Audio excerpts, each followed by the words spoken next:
coming. I have the Icon Maurice Balenciaga here, all the way from Cincinnati.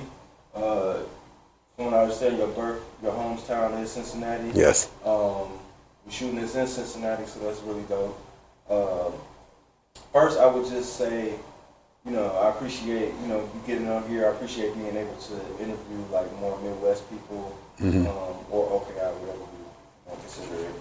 But also because you walk bizarre, right? And you legendary or iconic in a category that's really kind of unsung and I don't want to say underappreciated, but there's not a lot of people that's out there walking. Right. You know what I mean? So, number one, first, let's go all the way back to the beginning, when you first got introduced to ballroom, like whether it was, your first ball or, I don't know, just being introduced to the culture of the period. Yes, this was during the time I was working out, in the gym, stuff like that. And I had a friend named Darren Armani. He was one of the original New York Armanis, but he was living in Atlanta. And he approached me, asked me, do I want to walk a ball, from Model's Body? I said, a ball? Like, what, presidential ball? I mean, because I'm from Cincinnati. At this time I was living in Atlanta, but I was like, I never heard of no ball, So he basically showed me videos and explained it, whatever. And then my first ball that I actually walked was a Scotto ball of 96, I believe. Yeah, 96. And I walked Model's Body, and I cut off all my hair, had this whole gypsy look, whatever. And then when I walked out there, the crowd went up, and I liked it. I'm like, well, hey, I can do this, because I was only familiar with the pageantry scene. And it's not so much. Around what time was this? Because you are also, and that's another thing, you very blessed and fortunate to be at your age. How old are you, and about what time was this time when you first originally walked by? I think I was, I'm a late bloomer. I was like 35 or 36, something like that. Oh, wow. Yes, Right. Yeah, so I was walking against babies. And, so. Okay, well, you must have had a really nice body for them to say you should walk. Yeah, it's not the model's body nowadays. No, right. This shit now is ridiculous, but it was the model's body for then, Right. What's different between model's body then and now? The model's body then was model's body. Now it's more like muscular model's body. It's like more, chiseled, a chiseled look, which is basically a technically athletic body, because the model's bodies are not, you see a model walking down the runway, he don't have all that, like that. So it just kind of shifted to more intense definition. Do you think there should have been a third category? Well, like athletic model's body versus I think there have been balls. Model's bodies? I think there have been balls that I was involved with, during my body time that had athletic body. I'm thinking. There wasn't too many of them, basically model's body and muscular body, but I think there were a couple of them that had the athletic bodies or something like that. Don't quote me, but I believe there was a couple like that. Okay, and so why do you think it didn't really stick around like that? Like it went more athletic over time. I think ballroom trend. I think that's just like Vogue film. Vogue film back then. It's not like Vogue film now. I mean, acrobatics was coming in, back then, but it's not like it is now. It's a whole different level. Everything seems to evolve over time. So I think that's why. So this was back in like the late 80s? No, not that far. This was 95. It was 95 when I was, introduced, asked to walk a ball, whatever. But I didn't walk my actual ball till 96. Yeah. Okay, so after that, what was your first house? Like, what did you do? My first house was the House of Armani. And how did you find them and link up with them? Well, Darren Armani, he asked me to walk balls, basically. Have I ever heard about the Ballroom scene? I said, no, whatever. He said, well, I think you should walk Model's Body. So that's how, he was already Armani, and what happened, he was from New York, and there was not really a house of Armani in Atlanta at the time. So he kind of like reopened the house, a branch of New York, basically Atlanta chapter here, with a few of us. And that's dope too. That you being from, even though you're from Ohio, you got introduced to it in Atlanta. Yeah. So Because I was living in Atlanta at the time. right. Yeah. So what? Were you aware of the like house dynamic within Ballroom? You was just like I was clueless. I was clueless. I mean, I was like, I don't know how I knew nothing of it. And I mean, after you started like walking and stuff like that, were there other houses that would like try to get in your ear or anything like that? no, I didn't go through that then. I guess I wasn't that exclusive. That's not even the word either. But no, I didn't deal with that pretty much because I don't know, I was pretty much a loner. I just off to myself, whatever. I don't know. I didn't get that. You know, a lot of people try to still. If I wanted to, move forward, when I took the role of father of the house, I was recruiting, some, hot members, and people was trying to steal them, But yeah. So how long were you in Armani? I was Armani for, I would say, from '95 to 2002. That's when Balenciaga started. And what made you want to become a Balenciaga? Shade. The shade towards my house, maybe towards me, whatever. It was just things I should have got as far as, of the years, whatever, like, I'm not going to specify, but it was shade. And we got pretty much tired of the shade. So you felt like it was like bad politics? Bad politics, yeah. Okay. Was that because, what was different with the politics of Balenciaga versus Armani at the time? Well, there was no politics in Balenciaga because it was new. Okay. But the way it was formed, I mean, it was things that happened, on the Mugler side, whatever, why, they chose to leave, whatever, and start Balenciaga. But see, I don't know, I wasn't Mugler, I was in Armani. And, yeah, we just kind of merged, I took some of my members, whatever, and he had some Muglers. I think he had some Jadons out of New Jersey. And that's pretty much how Balenciaga formed, if I wanted to just be quick about it, yeah. Yes. But I left because of, the hurt, whatever, and, and Mariah at the time, Mariah Balenciaga, she was my house mother. I mean, I was the father, she was the mother, and she was done. She was like, look, Maurice, this is what's going on. What's up? I'm out of here. I said, let me think about it. And like the next day, I was like, okay, because it was just too much. I mean, and I don't kiss nobody's ass, and I'm not going to, whatever, So I'm, I don't know. I think it was the best move I made, though. So you basically felt unappreciated, and you felt like it was probably a target on your back. It was a target on their back, maybe from former leaders, I'm thinking. Yeah, because I don't know what else really to think. It's like we were pretty much scarred. We were pretty much scarred. Okay, that's understandable. So moving forward, when you went to Balenciaga, like explain like what that transition was like. Was it a pleasant one? Did you have to do some adjusting? No, it was smooth actually. I mean, the only hard thing about it, I couldn't take everybody with me. Because, just like Mugler's, they had a certain type of look or path they was going, whatever, and I just basically, took the face people with me, the face kids. Pretty much, the majority were face kids. Okay. So, moving into, when did you get into Bazaar? I got into Bazaar the year before, 2001, and I do owe the desire or inspiration from Christian Mugler at the time, because he was basically walking Bazaar and Hair Affair, stuff like that, and Rubain, stuff like that, whatever. And I would watch them battle. I was like, you know what, I can do this too, But for a couple of years, I just didn't do it, whatever. And then, I need to say this. June, I think she's Ebony now. June St. Clair, I think she's Ebony. Used to be the overall mother of the House of Armani. And at this point, she wasn't in the house no more, but I was still her son. And she told me, she said, Maurice, you need to change categories because you're getting shaded for body, it's too much shade. So he advised that I, change my category, and I've been wanting to walk Bazaar in my mind. Back in my mind, I just think start, and I think one of my second last Grand Marches, I came out in the semi-Bazaar effect.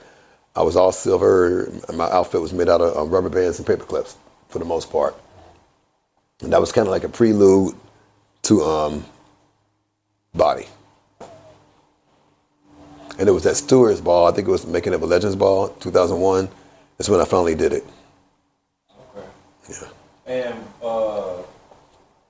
did Walker, and you a leader in Balenciaga too? Well, I don't have a position, no, I don't, Okay. I'm good. Well, and as far as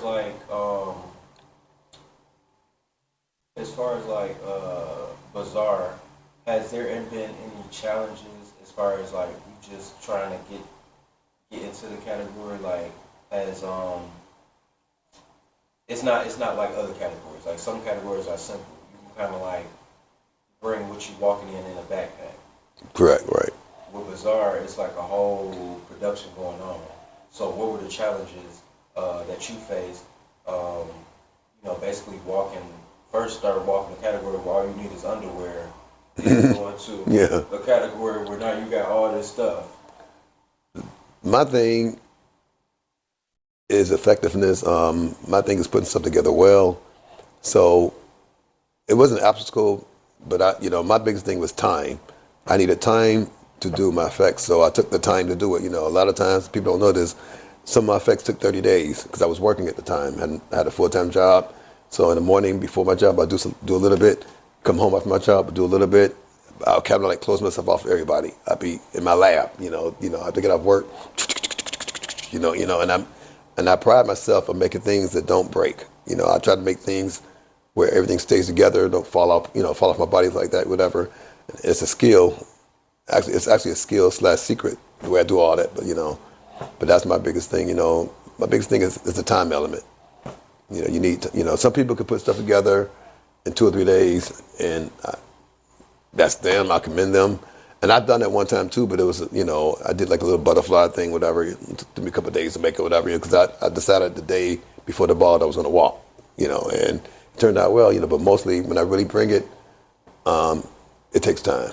Yeah, and sometimes you might not want it to look like you put it together in 2 or 3 days. Exactly. Because some people effects do look like that, Yeah. But like you said, with anything, as long as you do it efficiently, you can do it fast, especially if you already have made it in your mind. Yeah, normally before I start my constructing of it, whatever, I look at the category and I think, well, what can I do? How can I bring this to life, whatever? And if I got to travel to another city, how can I make it where I could carry it in my SUV or whatever I'm driving, and then still put it together right at the ball, at the function. Right. So I think about all that before I even start constructing. Right. Before I even decide to walk, actually, I'm thinking, it's possible. Yeah. So before you started out in the 90s, and at the age that you are, our community has just been through so much, not only just, black violence and stuff like that, like crime and stuff like that, this HIV and AIDS, this, the crack epidemic, Right. Back in the 80s. Right after that, you had the AIDS epidemic. So it's just like we done been through a lot. And then before that, we walk out in the street with black men, so we always have to, just be careful and cautious. Right. So what do you think has been the biggest hurdle for our people over the last 30, 40 years? I'm thinking the biggest thing I can see right now, I think the HIV/AIDS epidemic, that was a big thing. That was a big thing that, we had to deal with, because it was ever evolving. At one time they didn't have medication that can keep folks alive, and people were dying left and right. But now they got medication now that the people, are actually living with the diseases. So. So, have you ever lost anybody close to you? Yes, I have. It's not been that many, but there's a few people that I knew. How did you deal with that? Well, the first person, it was a shock. Like, wow, it's really real. I was living in Atlanta, but the first person living in Cincinnati, my hometown, one of my schoolmates. I'm like, whoa, and it really, shocked me. Yeah. It was more shock than anything. Yeah.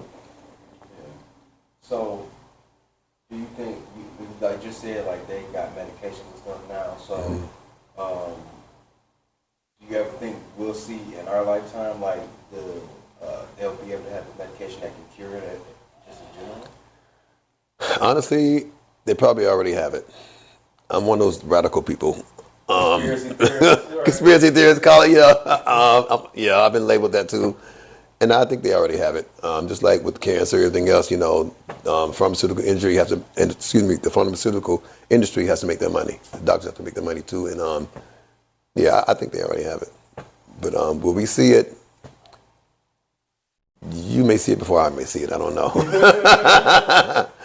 I don't know, but I don't know.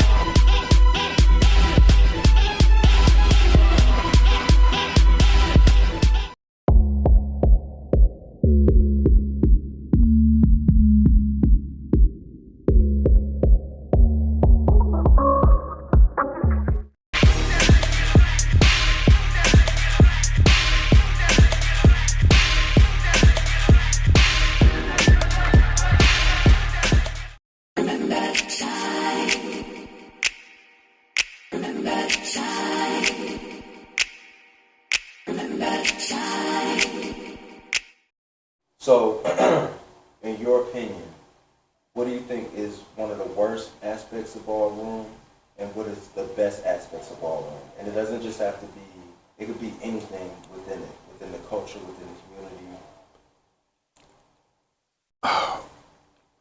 community. The worst, to me, are the fights. There have always been fights. Even back when I started, it might be a fight, whatever.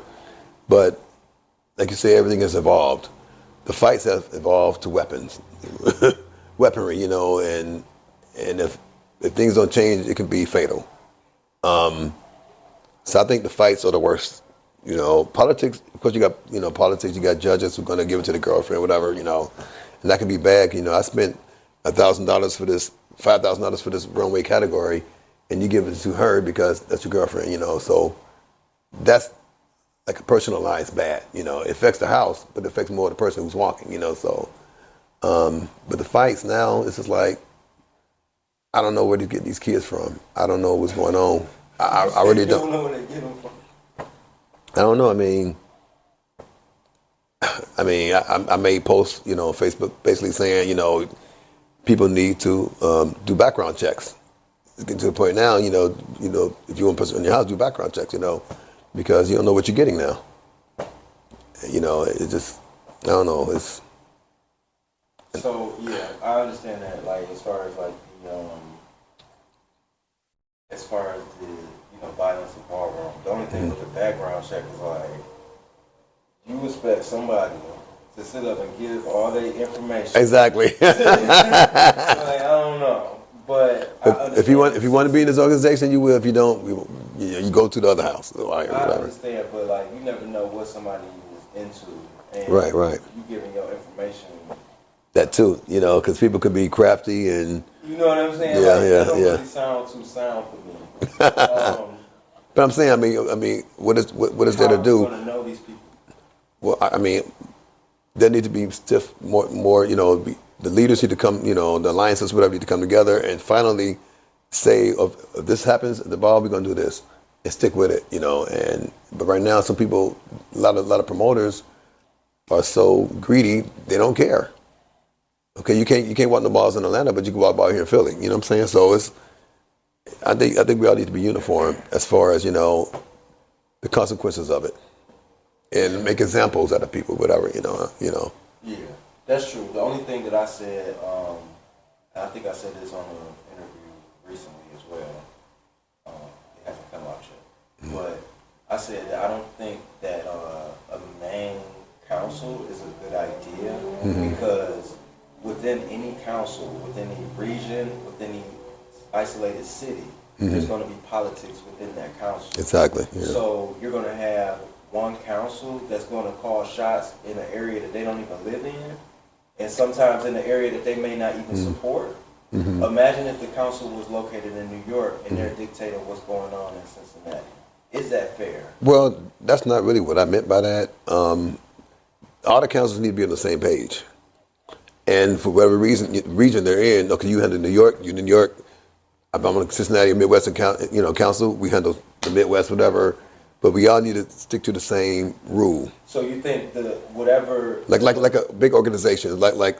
So let's say whatever the Cincinnati council agrees on in a vote, in all the other councils should follow that same decision.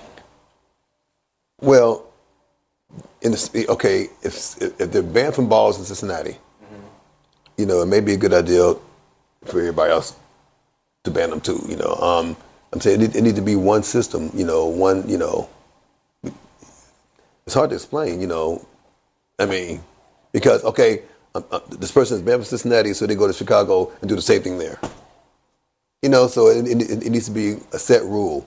Set guidelines, whatever. I understand that, and we could definitely agree to disagree there. You want some fab Ballroom exclusive content on the Ballroom scene? Download Ballroom Culture TV app right now.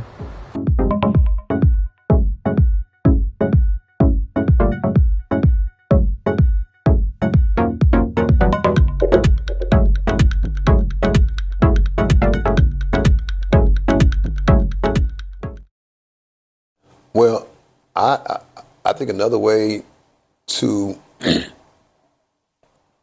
curb the violence, whatever, if they had real police there that would arrest their ass and put them in jail. You do this, violence. It's an assault on a person. You're going to jail. And if we had more of that kind of presence, who wants to go to jail? Yeah. That might help. Other than that, I don't know. So the thing is with me with like security and sometimes when you get security that's not ballroom, they kind of don't understand what's going on. So there have been times where I see them put security on the floor if things get heated, and then security in the way. They standing in front of the person that's walking because they don't understand what's going on. Or security is shooing away the house. When people's houses storm, they no, y'all gotta get off the floor. But they don't understand, no, it's okay right now because that's something that's just a part of ballroom. Right. If the person in the house wants to be supportive in that moment like that, depending on the category and the stakes and the ball, et cetera, it might be a high profile person in that house or whatever. So basically a catch-22.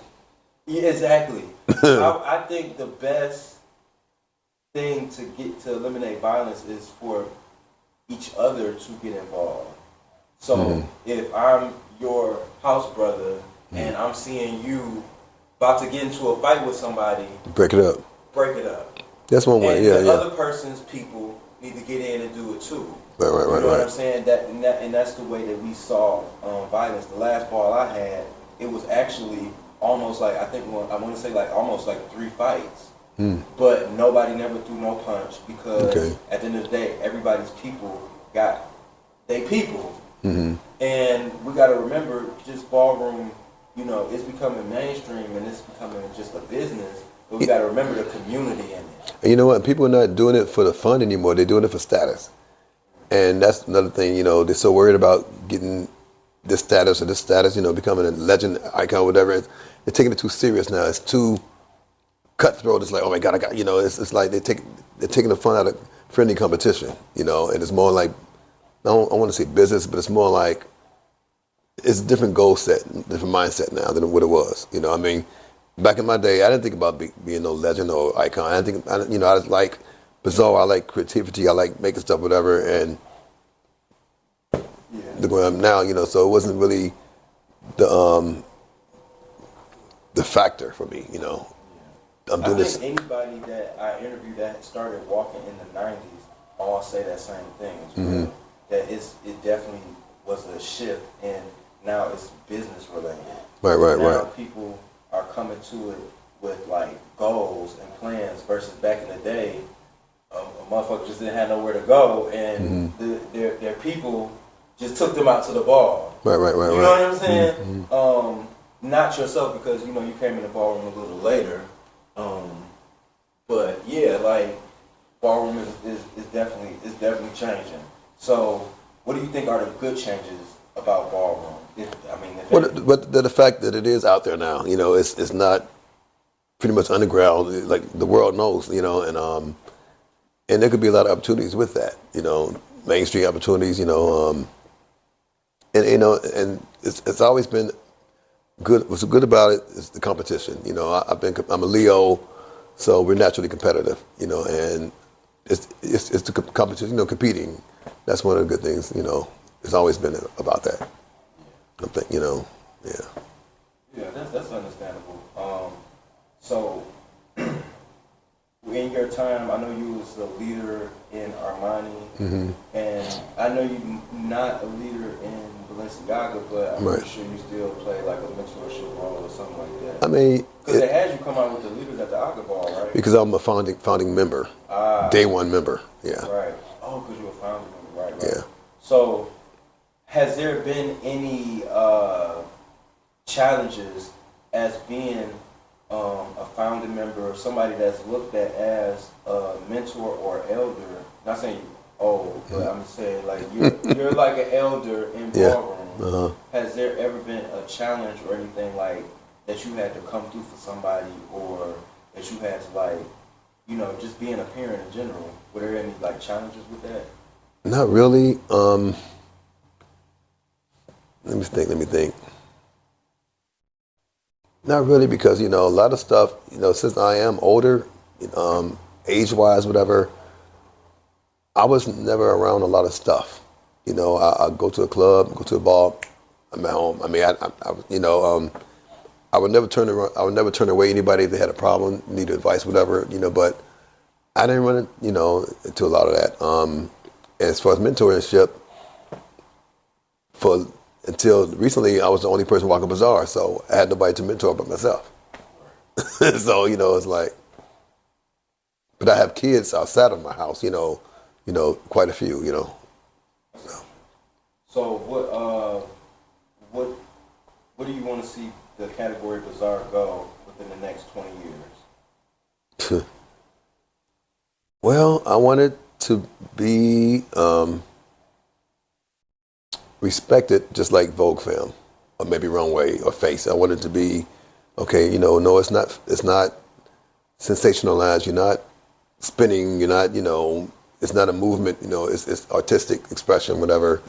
I want people to realize that we just don't get up, snap our fingers, go to Walmart, and whatever, and it's done. It takes a lot of preparation and time, and money too.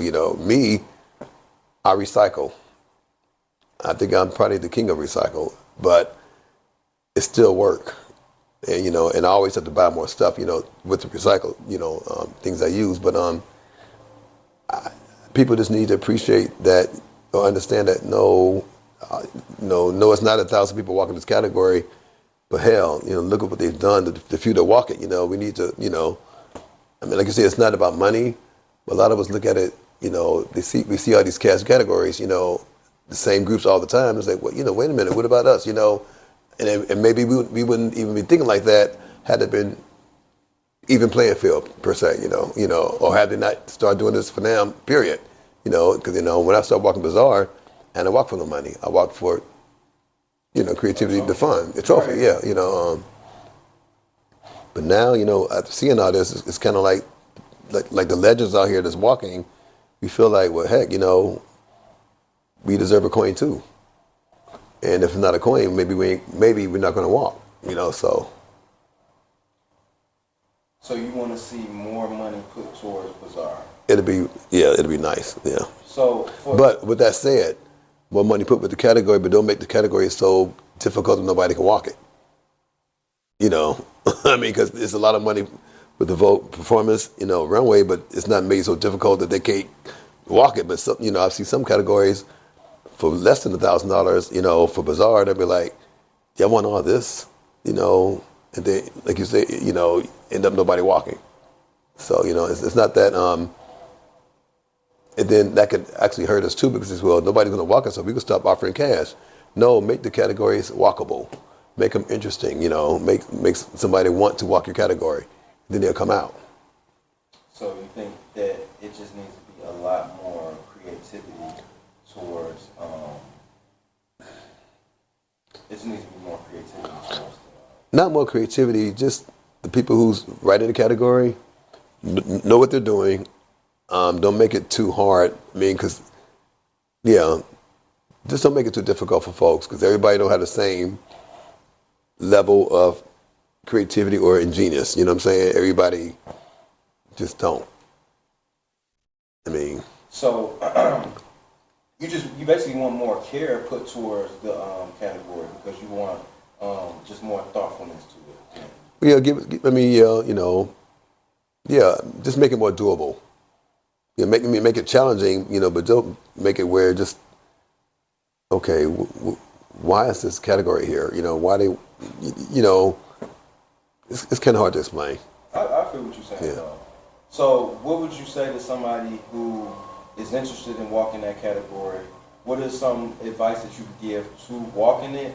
And what would be, I guess, some advice that you would give to them to be great in the category and not just, you know, put themselves out there? I would say, do it for the art. Don't do it for the money, but do it for the art. If you're passionate about art, creativity, more than likely you'll go for it. And if you have questions, don't be afraid to ask. Right. Reach out to some of the legends or icons, whatever out here. You know, some of us, you know, will help you. I've helped a lot of people, you know. But nowadays, a lot of people, this new generation, they want you to make their stuff. So if anybody out there who wants to walk Bazaar, do not ask any of us to make your stuff. Mm-hmm. I'm not going to make it. You know, my hands are not the way they used to be anyway. I wear braces most of the time, but you know, we had to make our own stuff. We couldn't just pay somebody to just do our stuff. We had to make our own stuff. So if you are going to walk this category, be willing to make your own, you know, design whatever and create your own effect. So just basically don't be lazy. Don't be lazy, yeah. So, I mean, but what do you think if they needed like help with a specific piece or something? Mm-hmm. Maybe they're still making like the bulk of it. Yeah. You think they could get help, like not necessarily from you, but do you think it would be ethical to get help from outside, from maybe like, you know, just an accessory or a headpiece or something like that? Yeah. I mean, yeah, everything is not, even the stuff I do, a lot of stuff comes from Amazon. Right. You know, I mean, it's already made. You know, I just put it together to make a whole. You know, and like I've given advice. People ask me, what should I come as? You know, what should I do at this particular ball, whatever. I said, you should come as this, you should come as that, whatever. But that's not to say I'm going to make it from you, make it for you, ship it down there. No, because that's not fair. You know, I'm making this thing. You know, I'm getting paid for it, but it's like, no. I don't know. I don't believe in that. You know, we had to make our own shit. So. I understand that. So, I really appreciate, you know, you coming out here and, you know, just giving some of your insight, your wisdom on not only the category, but just ballroom in general. So, I always ask everybody that come here to describe themselves in 5 words or less. That's the word. Silly, genuine, friendly, that's 3. Nerdy, 4. And I'm trying to think of the 5th word. Competitive. There you go. So, yeah, man, like I said, I really appreciate your insight because you do walk a very abstract category. I think it does take a lot of creativity. You know, sometimes it's like in the last, you know, at the end of the ball, you know, and you know, you got to be patient. You have to be on your mark. You see, being that it takes us so much time, it takes me so much time, speak for myself, it takes me so much time to create stuff like that. Like I say, I can name about 4 or 5 particular creations I've done that took 30 days. Literally took the 30 days. I don't walk a ball unless it's in the first half of the ball. I mean, it can't be second or third half, whatever, because the way balls happen now, whatever, a lot of times they don't make it to those second or third halves, you know. So when I walk bazaar, it has to be in the first half, preferably between 1 to 6. Well, what if they don't release the? I call them ahead of it. I call them in advance. Yeah. Okay. So that would be also some of your Advice. Advice would be Yeah. to always put bazaar in the first half. Yes. Okay. Yeah. So that's dope. That's dope, man. Like I said, I really appreciate you for coming here. I hope, you know, more people will start walking bazaar. Like I said, I've always been a fan of the category, so I really, you know, can't wait to see, you know, where it goes from here. And I can't wait to see the next time you walk as well. So, ladies and gentlemen, it's the Icon. You're a trailblazer or innovator, whatever you are, for your category. The Icon Maurice Balenciaga.